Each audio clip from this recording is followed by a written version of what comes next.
I had one observation, and then since I'm the one paying for the mics, I had a question too. My one observation was both Phil and Rob, both of you brought up that regular immigration enforcement is also a way of screening out people. In other words, there's vetting where you're checking, are your fingerprints, did they show up in Iraq on a bomb, that kind of stuff. Essential work, but regular immigration enforcement. And the example that really jumped out at me from years ago was a journalist got the visa applications for, I think it was 15 or 16 of the 9/11 terrorists. State Department found out about it and destroyed the others before he could get them. It was a kind of a sleuth story, and they were published in National Review. And not one of those people should have gotten a visa. I mean, it doesn't matter what they were doing. They wrote down, where are you going? Marriott Hotel, New York. Well, there's like 14 of them in New York. It doesn't mean anything. Oh, I mean, it was just, again, standard immigration vigilance, normal, not unrelated to security, actually serves an important security function. And a question I had, I guess for anybody, but specifically the USCIS and state, do they do after action reports? In other words, that's kind of, I think in the military terminology, something happens, you study what happened. This is kind of what we're trying to do with this database, is provide a basis for learning from mistakes. Do you guys, when you were there, did you encounter that kind of thing? Okay, this screw up happened. Let's reverse engineer it and see why and what we can do about it. Phil, so if you want to start. Sure, absolutely. After 9/11, it was a catastrophe, and particularly that hit State Department, and some of the lack of vigilance, like you just described, Mark, was rigorously reviewed. As I mentioned in the beginning, we did create numerous, recreate cases that we knew from our own experience, including the 9/11 cases, and use them as training tools to work with new officers who would be adjudicating visas. The process happily has changed considerably since 9/11 in that it's much more electronically controlled, and there's much more oversight in the adjudication of a visa, starting from the case being taken in, fingerprints, facial photographs taken, etc. The application is electronic. It's reviewed by a number of people. There's more oversight. There's more vigilance. But to the core point, I think it's absolutely right. It's why I mentioned that interviews are so important. This is the moment that State Department interacts with visa applicants abroad. That's they go in, they have a short interview. It can be 2-3 minutes. It can be a little bit longer. State Department as well has fraud prevention units post 9/11 in almost all of its consular sections abroad. It's a partnership with consular affairs and diplomatic security to provide additional investigation on cases. So we cannot underestimate the value of having this vigilance through contact interviewing abroad and protecting the homeland. As I say, people get pushed out. They get denied as a routine denial because we don't know their full story, and they don't come to the United States, and we may not have the record that would show that in fact they had nefarious plans.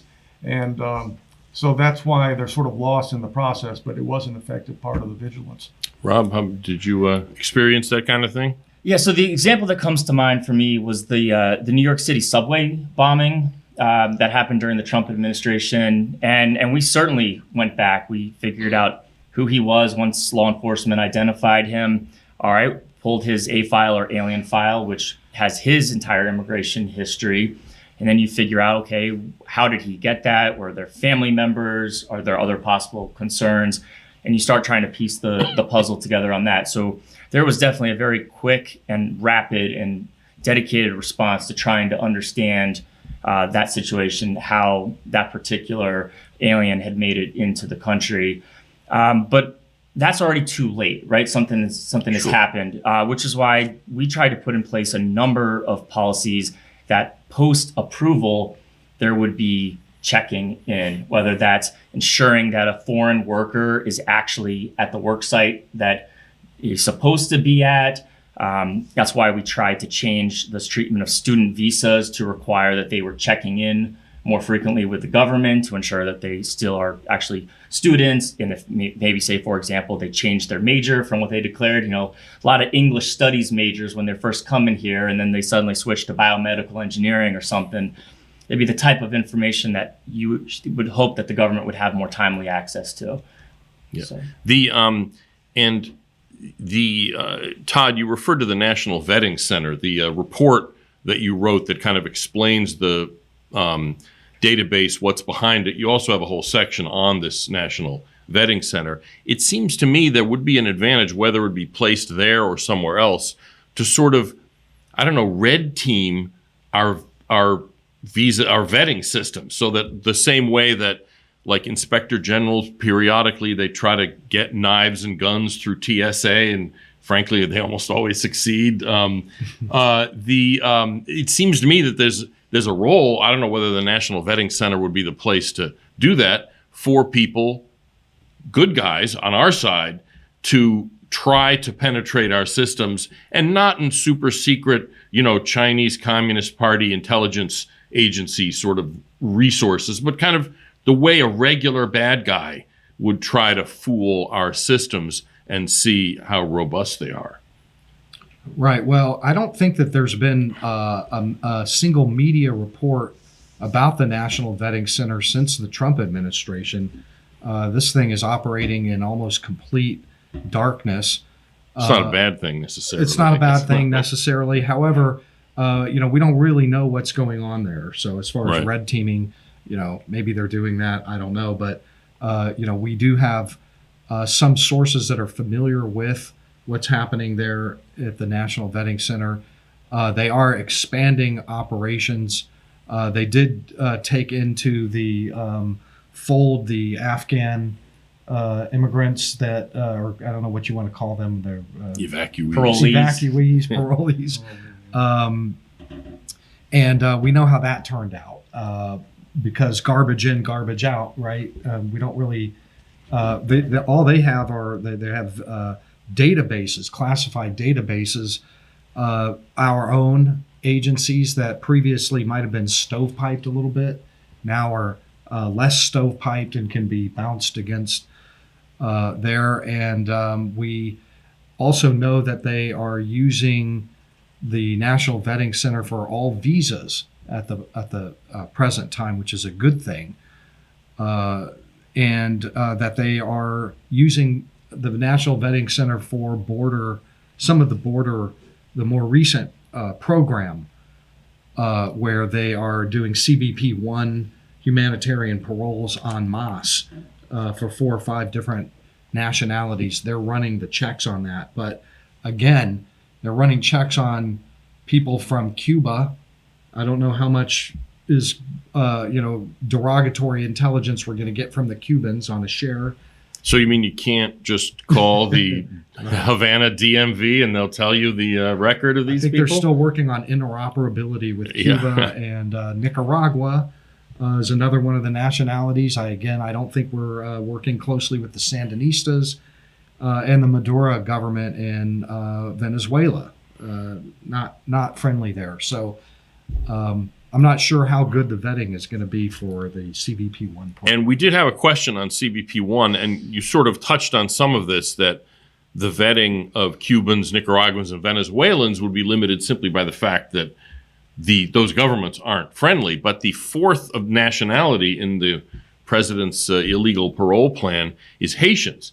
And that points to something that I think applies probably to Somalia and other countries, is that there is no government. Who would, even if somebody there were willing to cooperate with us in providing us access to their databases, what databases? So isn't that really, especially I guess maybe for the State Department, but really generally, a real limitation on our ability to vet people if there's just no way to even access? There's no information to vet against. Absolutely.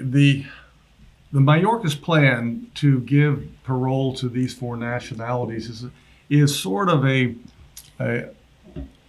hybrid of what would be the visa waiver program, and that would require usually a partnership that DHS manages with foreign country partners that have, as you just alluded to, the capacity to provide high-level information, sharing their own databases on terrorists, criminals, and others in a way that we can operationalize that to clear those names through the ESTA process, so that when a Brit or a Frenchman or a South Korean gets on an airplane without a visa, travels to the United States, that person has been vetted not only through our own databases, which are considerable, but they often don't hold information on foreign nationals that we don't know about.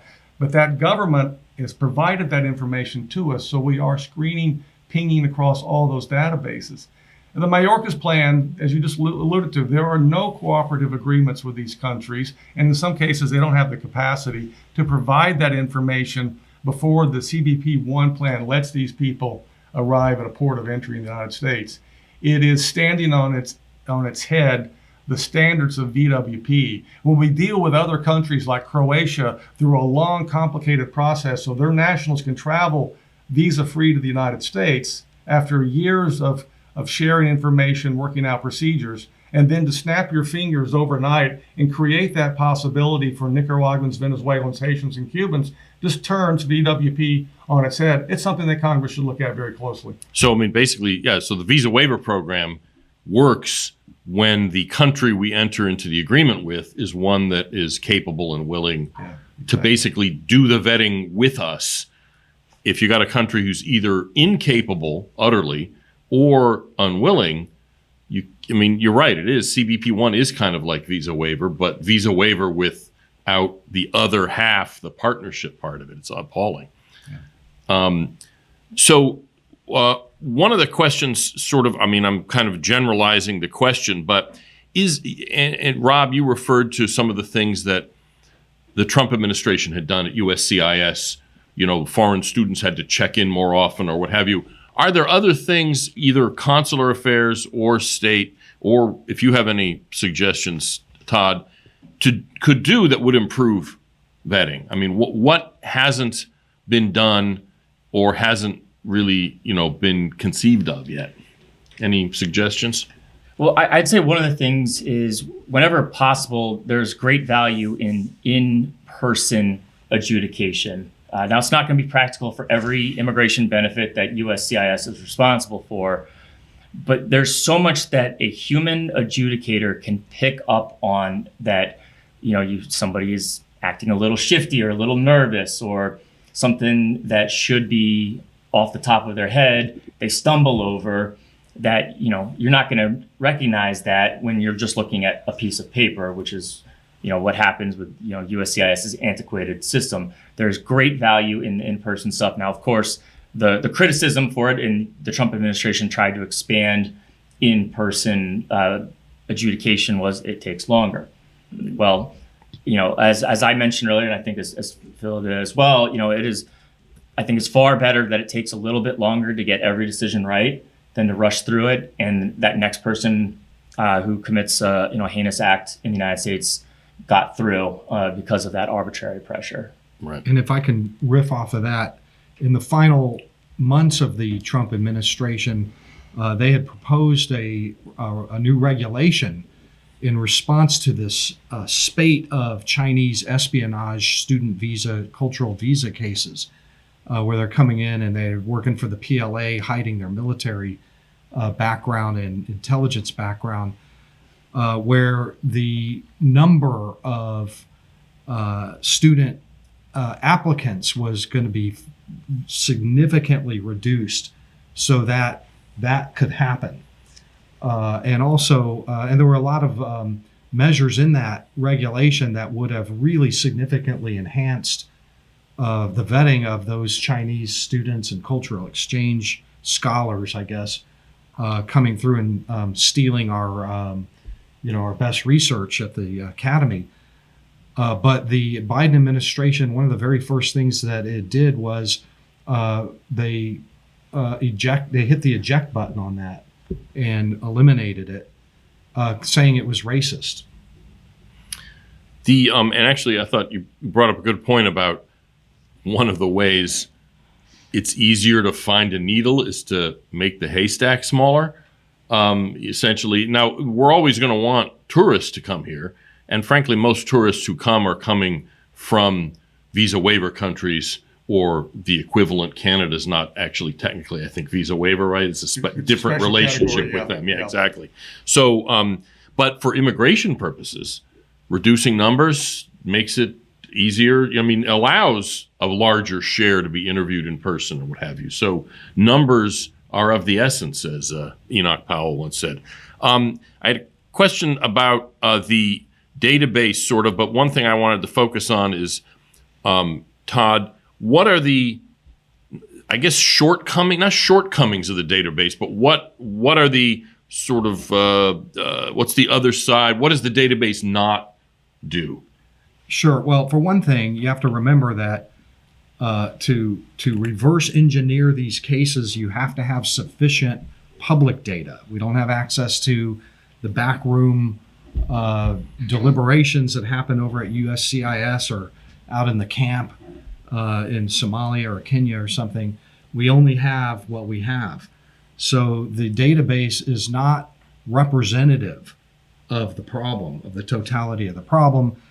Because there are 36 terrorism cases doesn't mean that the majority of these cases are going to be terrorism cases.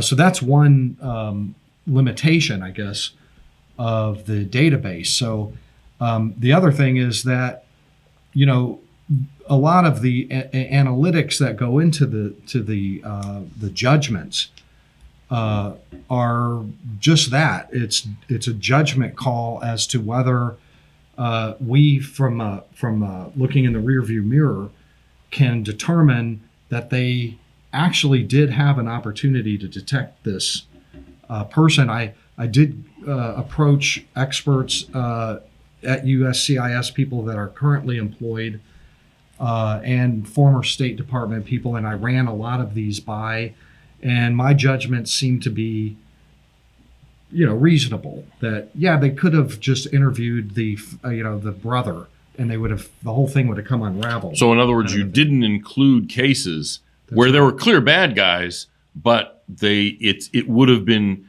unrealistic to expect them to have been caught through vetting. That's right. And for example, on the espionage type cases, I mean, we can't expect an adjudicator at USCIS to be able to penetrate an espionage operation. Those guys are trained to be clandestine. That's their business.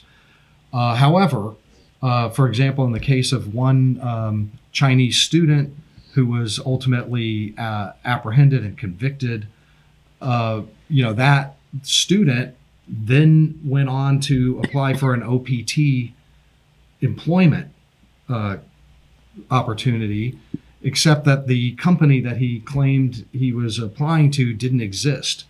So another example somebody could have called the company to see. But another example of, right. of standard immigration enforcement. That's right. Screening out a bad guy like this. So I want to respect people's time. I just want to point out that for people working in the government and secretly listening to this live stream or watching it afterwards, there is a way in the database to submit cases, or to sort of flag cases that Todd might add to it. And also, you could just email us, check our website, cis.org. Any last thoughts from Phil or Rob? So just on the State Department perspective, again, I come back to the super value of watch listing. For the listeners, you have to remember that the U.S. government is holding different agencies their own security database, biometric information or biographic information. State Department has one, DHS, et cetera, FBI, and an applicant for a visa will ping across all those databases. And we cleared whoever holds information, if in fact we have information on one of these suspects, will then be able to go at the National Vetting Center and make their case on why this person should be ineligible for a visa. It's more or less how the process works.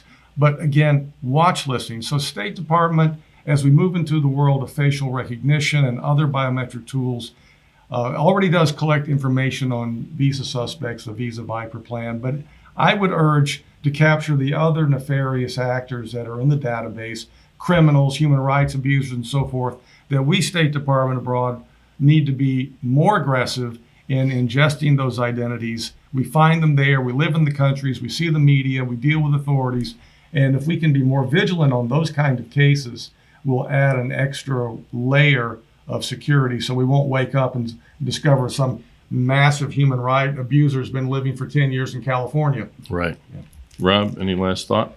Yeah, I would just add that the output is only going to be as reliable or as valuable as the input. And when we talk about the vetting database systems, particularly those from failed states or other uncooperative countries, the lack of derogatory information does not mean that it's not there. It doesn't exist just because it's not in those particular systems.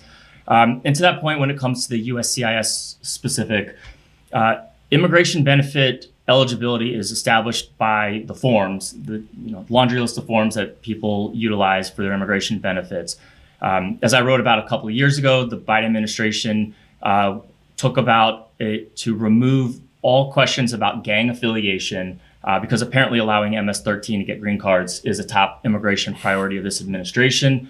It's my understanding that they are continuously and methodically removing questions from various forms, which will prevent future additions, I would say, to your database, because when you are asking about 3 or 4 generic questions, there won't be anything in that file to ever compare against. They're just not asking relevant questions any longer. So as they say, the absence of evidence is not evidence of absence, I guess. Yeah. So thank you, Todd and Phil and Rob. The database, again, is at our website, cis.org. We encourage people to explore it. And like I said, if you have reason to believe there are other cases we should add to it, this is a living database. It's something we're going to add to and update as time goes on, just like our sanctuary city map. We have a map of sanctuary jurisdictions across the country. We also is a living document, as it were, we add to as developments happen.